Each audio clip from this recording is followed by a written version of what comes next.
Ya estamos llegando a momentos culminantes. Esto, acá a mi derecha, que tengo la representación masculina, el cierre ha sido con un propósito: castigarlo. ¿Por qué? ¿Por qué? Cuando miramos la televisión y vemos análisis políticos, todos son hombres. Cuando vemos en la Casa Blanca, de eso, todos son hombres. Pero no, yo estoy con el hombre, si no, no lo tuviera, que a mi derecha, ¿verdad? Padre. Si no, llegó el momento de mirar al mundo con gafas de mujer. Porque hay un sentimiento envuelto en la mujer que el Padre nos dio esa responsabilidad. Y llegó el momento de que la mujer sea responsable de hacer su trabajo, de rescatar a los hijos de Dios. Entonces, ese es el motivo que yo te he dejado para el cierre. Perfecto. ¿Ok?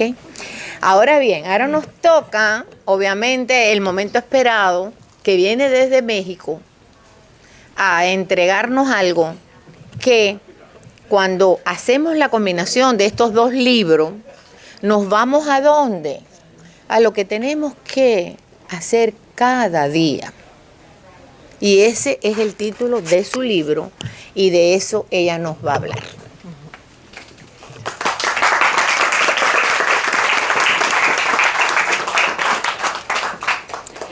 Bueno, pues muchas gracias, Fefi, por la invitación. Siempre es un placer venir a Miami, estar rodeada de gente bellísima. Miami para nosotros, Plenitud Azteca, es pues un lugar donde nos han acogido con mucho cariño y estamos muy contentos de estar aquí. Cada día es un libro que nace de una investigación sobre la cultura azteca. Para nosotros los mexicanos, los aztecas, como otras culturas en México, pues han sido la base de lo que somos en la actualidad. Sin embargo, todos los pueblos que han sido conquistados, generalmente lo que se queda en esos países o en el mundo es la visión de los conquistadores. Y no necesariamente esa visión es una visión amorosa, una visión objetiva. Nosotros, Plenitud Azteca, nos hemos dado a la tarea de estudiar de una manera pues seria. Todos somos, tenemos alguna profesión, somos académicos, trabajamos en universidades y a través del ejercicio del análisis, la observación de textos antiguos, nos hemos dado cuenta de la grandeza del pueblo azteca. Y no nada más esta grandeza que se quede en ellos, sino también de lo vital que fueron ellos para la continuación de este mundo. Para que, como ellos decían, para que el sol siguiera girando. Ahora bien, cada día nosotros tenemos una misión, y la primera misión es con nosotros mismos, y es luchar, así como lo hacían los guerreros aztecas, luchar por entender quiénes somos y luchar también por ser nosotros mismos, por amarnos a nosotros mismos. Los aztecas decían, hay que amarnos a nosotros mismos. ¿Y cómo hacer esto en la practicidad? Ellos decían, hay que ser uno mismo. La siguiente pregunta era, bueno, ¿y cómo somos nosotros mismos? ¿Cómo podemos darnos cuenta? Es en el momento en que nosotros hacemos las cosas con pasión, estamos siendo nosotros mismos. Eso es como una guía. Ellos hacían las cosas con pasión. Todo lo que hacían, lo hacían en una conciencia plena de lo que eran ellos y de una conciencia plena y mucha fe, una fe íntegra hacia el Señor del firmamento, o Ometeotl, Dios. Dentro de estas deformaciones que se nos han quedado en la historia, una de ellas es decir que los aztecas eran politeístas. O sea, fue una manera de no entender la espiritualidad de los aztecas, ¿no? Decían, pues, estos aztecas tienen muchos ídolos, son idólatras, entonces hay que conquistarlos y hay que imponerles, pues, la verdad que era, etcétera, etcétera, etcétera. Ellos no tenían muchos dioses, tenían un solo Dios. Y todo eso que hemos escuchado de el Dios de la lluvia, el Dios de la montaña, el Dios del fuego, eran manifestaciones de Dios. Tan simple como eso. Y ellos lo manifestaban con una escultura, con una pintura, y eso fue mal entendido por los españoles. Ahora bien, en estas manifestaciones también de Dios, nos damos cuenta de la excelsitud de este pueblo, en donde estaban conscientes de el papel de ellos dentro de la naturaleza, de lo que significaba estar en este mundo. Este libro es una provocación, es una invitación a que todos nosotros nos concienticemos, que nos demos cuenta de una práctica ancestral desde que el hombre pisó el pie aquí en este mundo, que es el ayuno. Ustedes dirán, bueno, el ayuno, ¿qué tiene que ver con la sexualidad? Pues tiene que ver mucho, ¿no? El ayuno es una renovación, es una purificación de todas las esferas del ser humano, del cuerpo, de la mente y del espíritu. Y esto lo sabían nuestros primeros pobladores en este mundo, lo sabía el Señor del firmamento, y es una herramienta que nos dieron a todos los seres humanos para renovarnos, para purificarnos. Los aztecas tenían el ayuno en su vida cotidiana. Ellos sabían muy bien esta cualidad de renovación, de purificación. Por ejemplo, cuando una persona, un joven, iba a entrar a la escuela, al Calmecac o al Tepochcali, no solamente los padres de este chico, sino también los maestros y el propio chico o chica ayunaban. ¿Qué significaba esto? Es un acontecimiento importante en la vida, requería de una purificación y de una renovación. Tan importante era, ¿por qué? Porque la educación era formar, y como decían los aztecas, crear un nuevo rostro, crear a esta persona, darle un rostro y darle un corazón también, formar un corazón, o sea, crear una persona. Era algo muy, muy importante, entonces se ayunaba. Otra de las cosas importantes era el sacrificio humano. Ustedes dirán, bueno, el sacrificio humano pues resulta muy abominable. Sí, si lo vemos desde el punto de vista como nos los han contado, pues en la historia, sin ningún análisis crítico. Para los aztecas lo más importante era la vida. Lo que todos tenemos más importante, más valioso es nuestra vida. Ahora, ellos, en la plena conciencia y fe, ofrendaban su vida al Señor del firmamento. ¿Para qué? Pues para que el mundo siguiera girando, para que el universo tuviera a personas, a los aztecas, conciencias con él. Ahora bien, ¿qué tiene que ver aquí el ayuno? El ayuno, cuando una persona iba a ser sacrificada, tanto la persona que lo iba a sacrificar como el sacrificado ayunaban todo un día, o sea, todo el día, el alba, hasta llegar al acto del sacrificio. Ahora, el ayuno siempre iba acompañado de oración. Era un momento de comunicación y de comunión con el Señor del firmamento. Y algo muy importante, otro elemento, es que ninguna persona que iba a ser sacrificada era tomada a fuerza, sino que era un acto de libre albedrío. Por ejemplo, ¿a quiénes deseaban sacrificarse o quiénes optaban generalmente por el sacrificio?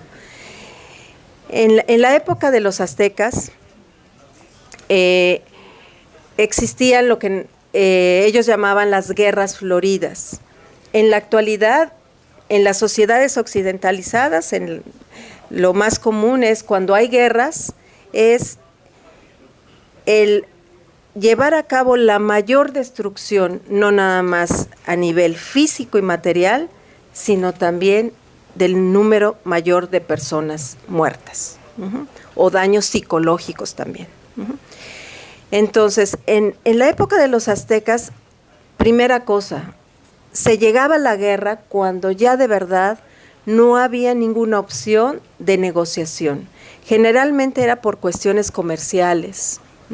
No se ponían de acuerdo un pueblo con el otro y entonces llegaban a la guerra. Había reglas, totalmente.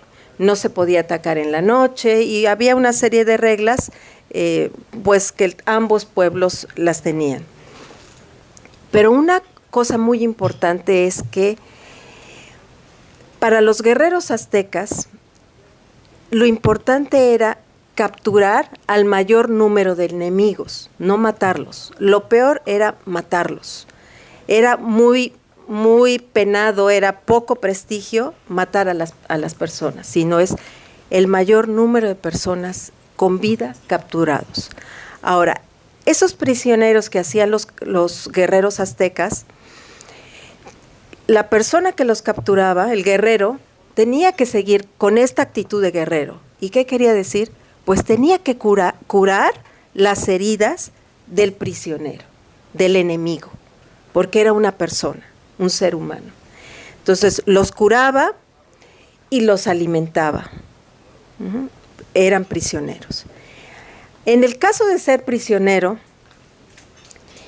de otro pueblo, era un desprestigio muy grande llegar a ser prisionero, porque pues quería decir que no pudo luchar, no pudo con toda su maestría que ellos tenían para luchar, se dejó capturar o lo capturaron.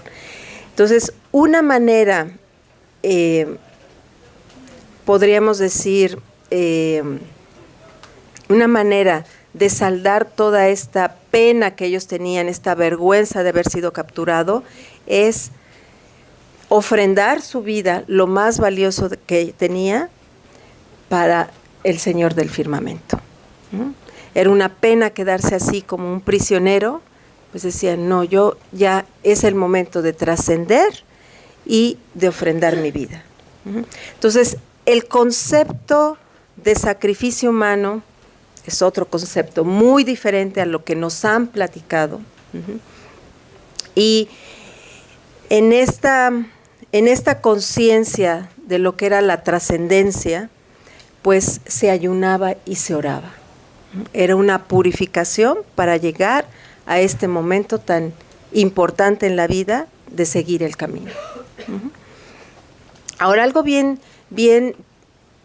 poético incluso, que tenían, pues no nada más los aztecas, sino muchas sociedades mesoamericanas, era Ellos decían que el hombre construía los templos. Ellos hacían sus templos. Y ustedes, si se dan cuenta, cuando han ido de visita a algunas pirámides, es muy raro que tengan techos las pirámides. Lo más importante siempre está al descubierto. ¿Por qué? Porque ellos decían, nosotros estamos en este plano, lo dejaban todo a la vista para estar en comunión con el Señor del firmamento. Entonces ellos subían a sus templos, a sus teocalis, y de allí físicamente también, tanto espiritualmente, también se ponían en comunión con el Señor del firmamento, ¿no? Entonces imagínense estar arriba de una pirámide y contemplar, por ejemplo, en la noche toda el universo, las constelaciones, pues ahí estaba. Ahora, ellos sabían, como muchas sociedades antiguas, que el ayuno era renovación, purificación. En la actualidad, todos estos conocimientos que tenían los aztecas, también como los egipcios, porque ellos también ayunaban, los griegos, Pitágoras, el gran padre de la geometría analítica, ayunaba 40 días, 40 noches, y exigía a sus alumnos, a sus pupilos, ayunar para que tuvieran una claridad de pensamiento. Entonces, estas grandes civilizaciones conocían el ayuno. Ahora, en la actualidad, solamente apenas estamos redescubriendo el ayuno, cuando pues anteriormente tenían ya esta sabiduría. En el campo de la medicina, por ejemplo, tenemos estudios pioneros de los rusos. Ellos tienen una terapéutica de ayunoterapia, que ellos le llaman el ayuno hídrico, en donde lo único que se puede tomar es agua, y se tratan enfermedades principalmente de orden reumático, se tratan arteriosclerosis, diabetes, y pues ellos han tenido toda una tradición de ayuno. Ahora, ¿qué es lo que pasa? ¿Por qué nosotros no tuvimos acceso a todas estas investigaciones? Tuvimos la Guerra Fría por muchos años, y todas las investigaciones que hacían los rusos las escribían en ruso. Entonces no teníamos mucho acceso, y además estaban vetadas para Occidente. Ahora ya conocemos estas investigaciones, incluso hay grupos de investigación de investigadores norteamericanos con rusos, en donde se siguen trabajando todos estos beneficios del ayuno.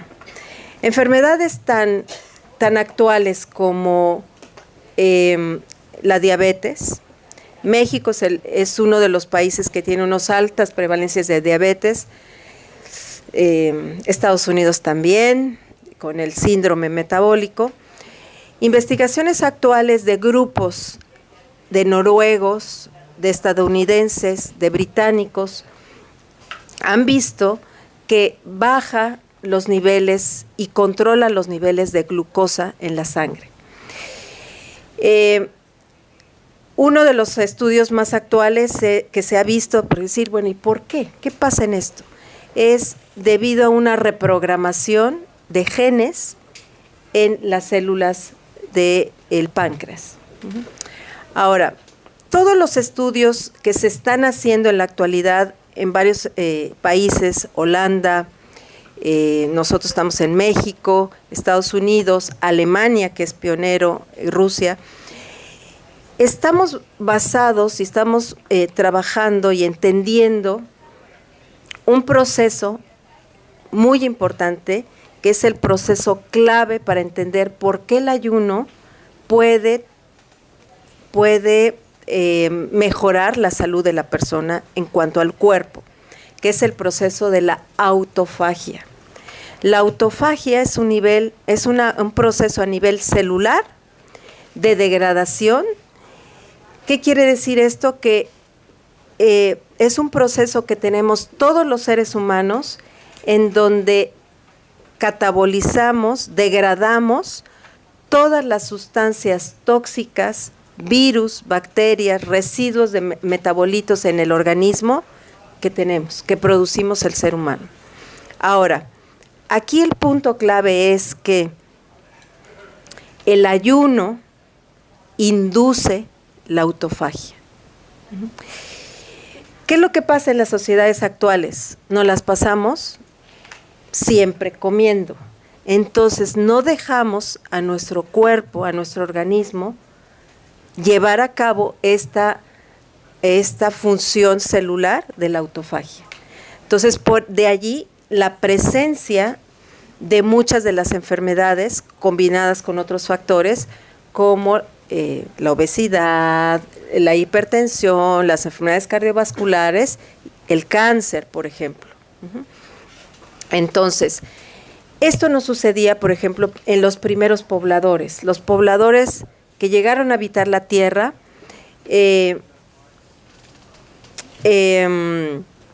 hacían un ayuno natural, porque ellos dejaban de comer cuando se ocultaba el sol y volvían a comer cuando llegaba el sol. Entonces ellos hacían un ayuno natural.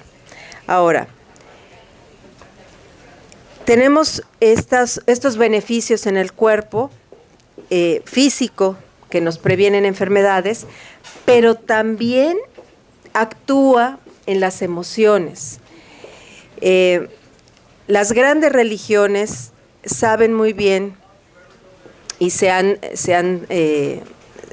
ha utilizado el ayuno para tener claridad de pensamiento, estar más activos mentalmente. ¿Y por qué?